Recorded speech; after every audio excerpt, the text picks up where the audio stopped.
यहाँ से फरार होने के लिए इस शख्स ने स्क्रीन पर मौजूद इंतबाह को नजरअंदाज किया। वो सब कुछ समझता हुआ दिखाई दिया और फिर अचानक आग भड़क उठी। वो बगैर किसी हचकचाहट के आगे बढ़ा। जैसा कि उसने तौक़ा की थी, कुछ नहीं हुआ। वो आगे बढ़ता रहा, लेकिन उसे नहीं मालूम था कि उसके आगे एक बड़ा खतरा मुंतजर है। जैसा कि तवक्का थी, सामने एक पुलिस की गाड़ी खड़ी थी। पुलिस ने बताया कि हेंगल हाल में रिसाव की वजह से सड़क बंद कर दी गई है और किसी को आगे जाने की इजाजत नहीं। आपकी मदद के लिए शुक्रिया। खैर चेयरमैन। पुलिस, जिसने उसे पहले कभी नहीं देखा था, उसका नाम जानती थी। जेम्स ने फौरन गाड़ी का दरवाजा खोला और जंगल की तरफ भागा। वो अकेला था और मुजाहमत की कोशिश कर रहा था, लेकिन वो फरार ना हो सका। जेम्स यहाँ से फरार होना चाहता था क्योंकि आग एक औरत की वजह से लगी थी जिसका नाम लौरा था।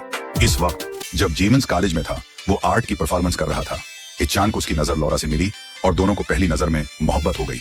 लेकिन उसकी मौजूदा बीवी की आमद ने उनके दरमियान खलल डाल दिया। जब उसने दोबारा लौरा की तरफ देखा, वो गायब हो चुकी थी। स्कूल के डांस पार्टी में दोनों दोबारा मिले। दोनों के अपने अपने पार्टनर थे। उस दिन जेम्स ने लौरा को उसके ब्रेसलेट से पहचान लिया।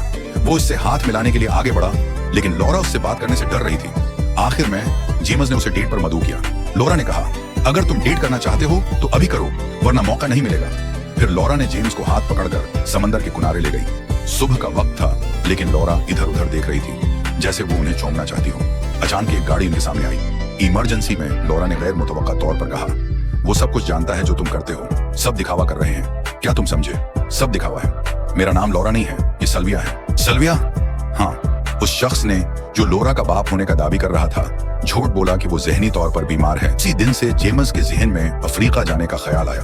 वो सल्विया से कई सालों से जुदा था। आखिरकार जेम्स ने अपनी मौजूदा बीवी मेरी से शादी कर ली। सर्दियों में वो सल्विया की तरह दिखती थी। उसने कभी सल्विया को ढूंढना नहीं छोड़ा। उस दिन जेम्स मामूल के मुताबिक काम पर गया। उसने आसमान से एक फोटोग्राफ क्लिक करते देखा। वो हैरान रह गया।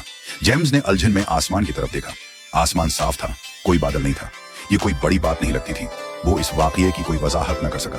काम पर जाते हुए इसने रेडियो पर सुना कि एक तैयारा गलकर तबाह हो गया, जिसकी वजह से इसके पर्जे गए। जेम्स उलझन में था। वो कंपनी पहुंचा और सल्विया के बारे में पूछने के लिए फोन किया। मैनेजर ने उसे एक इंश्योरेंस ऑर्डर मुकम्मल करने के लिए जजीरे पर जाने का बंदोबस्त किया। जेम्स को वहां जाने की कोई ख्वाहिश नहीं थी, लेकिन अगर उसने ऑर्डर जल्द मुकम्मल न किया तो उसे माली खतरात का सामना करना पड़ता। अपनी नौकरी बचाने के लिए उसे बंदरगाह जाना पड़ा। उसने धंध में एक छोटी कश्ती देखी। उसके पांव मफलूज हो गए। वो उसे पार न कर सका। जब जेम्स छोटा था, वो अपने वालिद के साथ खेलने निकला था। आधे रास्ते में इसके वालिद वापस जाना चाहते थे, लेकिन जेम्स ने आगे जाने की जिद की। नतीजे में मौसम खराब हो गया, जिसकी वजह से उसके वालिद समंदर में गिर गए। उनकी लाश अब तक नहीं मिली, इसीलिए उसे समंदर से गहरा डर था। उस दिन